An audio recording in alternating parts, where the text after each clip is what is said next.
Selamat datang lagi di channel Butuh Film Gun bersama saya Wawan.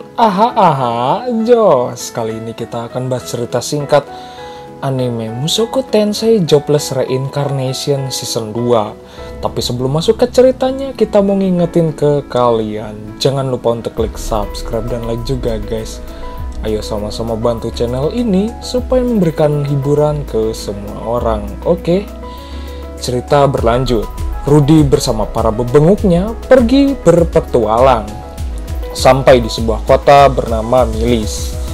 Jize pun berpisah dari rombongan Rudy. Dia juga mengingatkannya untuk setor banget dahulu ke Serikat Petualang. Kota yang benar-benar damai, indah, dan tentram.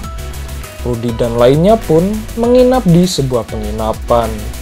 Di malam itu, Rudy menjelaskan butuh biaya untuk penyeberangan ke tempat asalnya. Jadi bakal cari uang dulu di kota Milis. Dia juga memutuskan untuk membuat miniatur wizard untuk dijual dan membuat surat untuk mengabarkan ke Paul kalau dia baik-baik saja. Besoknya Rudy pergi mengirimkan surat yang telah dibuatnya. Di sebuah gang doli, Rudy menguntit beberapa kelompok orang yang mencurigakan yang akan menculik. Dia pun mengikutinya sampai ke sebuah gudang dan menyelinap masuk.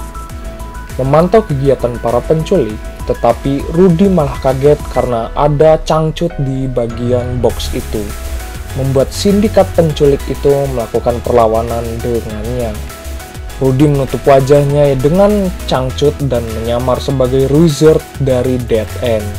Saat berusaha menyelamatkan bocah yang sebelumnya membuli Silpy, datanglah Bondon yang menyerangnya. Pandangan Rudy menjadi salah fokus gara-gara Bondon yang ngagu Riot. Setelah itu kapten mereka pun datang dan lalu menyerang Rudy. Terungkap ternyata dia adalah Paul, ayahnya Rudy. Di sebuah kafe, Paul mengajak ngobrol dengan Rudy di sana karena sudah lama tidak berjumpa. Namun Paul berang karena Rudy tidak membaca surat yang dikirimkannya melalui Serikat Petualang. Rudy menjelaskan petualangannya selama ini setelah bencana sihir. Namun lagi-lagi ayahnya dibuat kesal karena cerita petualangannya selama ini tidak merasakan kesusahan yang dialami Rudy. Setelah itu, ayahnya menanyakan soal pencarian korban di benua iblis. Rudy pun jempling soal pertanyaan itu. Ayahnya pun tetap mencecarnya karena berpetualang dengan Eris dan tidak memprioritaskan pencarian korban. Keributan pun terjadi. Bondon itu berusaha menghentikan keributan mereka berdua. Rudy pun ribut dan menghajar ayahnya. Datanglah adiknya, Norin, mencoba menghentikannya. Malamnya Wizard dan Eris datang ke penginapan. Melihat kondisi Rudy yang pundung, Wizard menanyakan masalah yang terjadi karena ayahnya Rudy ada di kota Milis juga. Flashback setelah bencana sihir itu, Paul dan Norin tersesat di sebuah padang rumput yang luas. Mereka berdua pergi mencari tempat ke sebuah kota. Setibanya di Tugu, dia mencari informasi korban yang hilang. Sampai akhirnya dia menemui kota Milis dan mencari anggota keluarga lain. Dia juga sampai mendirikan sindikat perbondonan. Sampai suatu hari, Jize datang menemui Paul di kafe. Muka kusut yang dipajangnya membuat Jize penasaran soal apa yang terjadi dengannya. Paul lalu menjelaskan kalau Rudy ada di kota dan sudah menemuinya. Jize juga menjelaskan kalau Rudy itu adalah seseorang yang hebat dan mampu bertahan di benua iblis. Namun sayangnya, Paul begitu meremehkan benua iblis. Jize pun menyindir Paul karena terlalu sering mabuk temulawak. Malamnya terbayang oleh Paul kalau Rudy sedang asruk-asrukan merana dan menderita yang membuatnya terkejut. Esoknya di sebuah kafe, Rudy dan para bebenguknya didatangi oleh Paul. Eris berusaha mencoba mengusirnya, namun Wizard mencoba menahan keributan Eris dengan Paul dan keluar dari kafe itu bersama Eris. Paul menghampiri Rudy yang sedang asruk-asrukan mental. Saat ditanyakan tujuan Paul yang mendatangi Rudy, dia menjelaskan kalau hanya berniat untuk memaafkannya. Namun Rudy berkilah kalau dia hanya bersantai-santai saja. Paul juga menjelaskan soal isi surat yang dikirimkannya. Surat itu berisi agar Rudy tidak mencarinya dan cari anggota keluarga lainnya di benua pusat. Rudy juga mengungkapkan kalau dia ingin membawa pulang Eris serta menemui ibunya dan perawatnya selama ini. Paul menjelaskan kalau Vitoa sudah luluh lantak akibat kejadian itu. Setelah Rudy melihat wajah ayahnya, di dunia sebelumnya saat menjadi orang nolep dan bermain bersama temannya, teman bermainnya itu menyindirnya karena enaknya mengurung diri. Tetapi Rudy memarahinya karena tidak tahu perlakuan bullying siswa lain kepadanya. Sejak saat itu, temannya tidak pernah kembali menemuinya lagi. Setelah itu, Rudy meminta ayahnya untuk memeluknya dengan erat karena kangen. Di penginapan, ayahnya memberikan surat pengantar dan uang perjalanan berlayar. Esoknya, Rudy dan bebenguknya cabut dan berpetualang kembali. Di tengah perjalanan, Rudy bersama pebenguknya dicegat bertarung. Namun Ruizard berhasil mengurusi pertarungan petualang itu hingga bengep. Setelah itu, Rudy pun pergi berlayar menuju benua pusat. Tetapi di tengah perjalanan, hujan badai dordar gelap mengakibatkan kapal yang ditumpanginya oyak. Seketika itu juga, Rudy dan Eris pun mengalami ongkek laut. Di sisi lain, Roxy menemui kuda lumping dan ngobrol soal party Blaze dan Hawkendale. Roxy yang saat ini sudah menjadi penyihir, dan kuda lumping itu masih juga menjadi pemalak jatah preman. Tetapi saat ini, kuda lumping itu mengurangi aktivitas pemalak jatah preman akibat keributan Dead End. Itu membuatnya Roxy ketakutan dan ketar-ketir tentang hal tersebut. Roxy kembali ke kampung halamannya.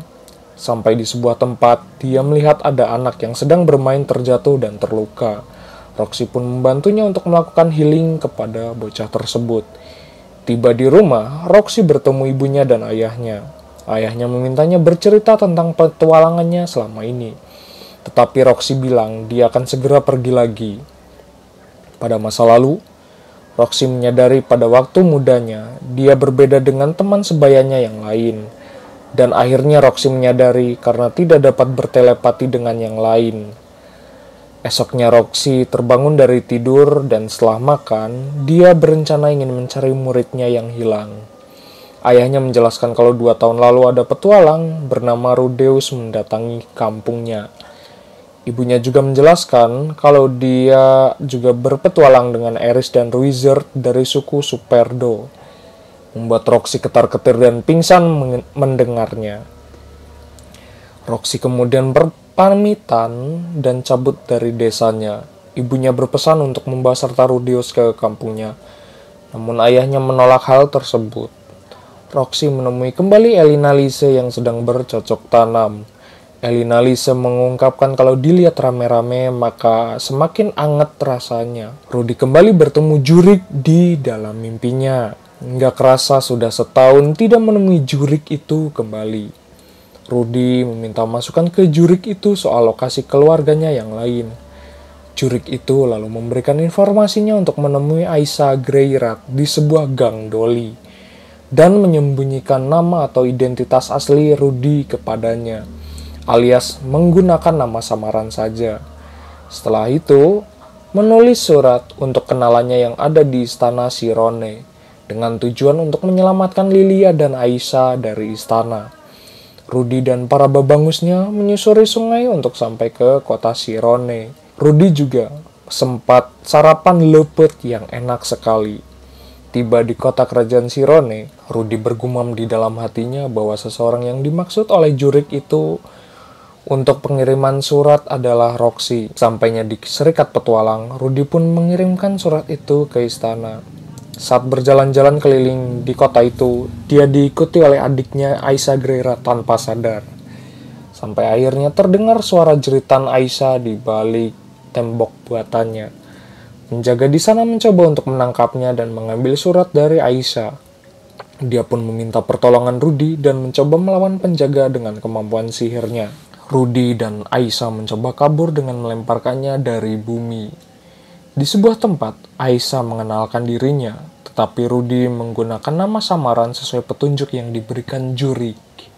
Aisha mengungkapkan kalau isi surat itu adalah untuk membebaskan Lilia dari tahanan istana.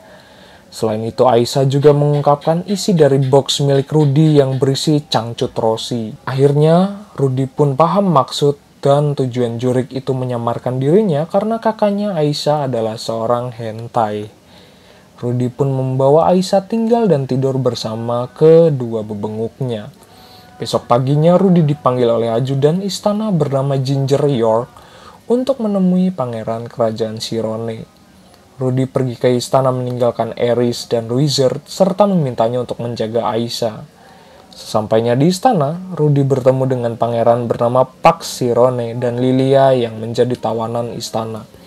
Rudy pun dijatuhkan ke sebuah sel yang dapat menetralisir kekuatan sihir. Rupanya dia melakukannya karena untuk jebakan dan umpan agar Roxy keluar menemui dirinya. Pax berniat menjadikan Roxy sebagai budak simetris kan bercocok tanam. Anyway, cukup segini pembahasan ceritanya. Sampai jumpa di video berikutnya. Bye-bye.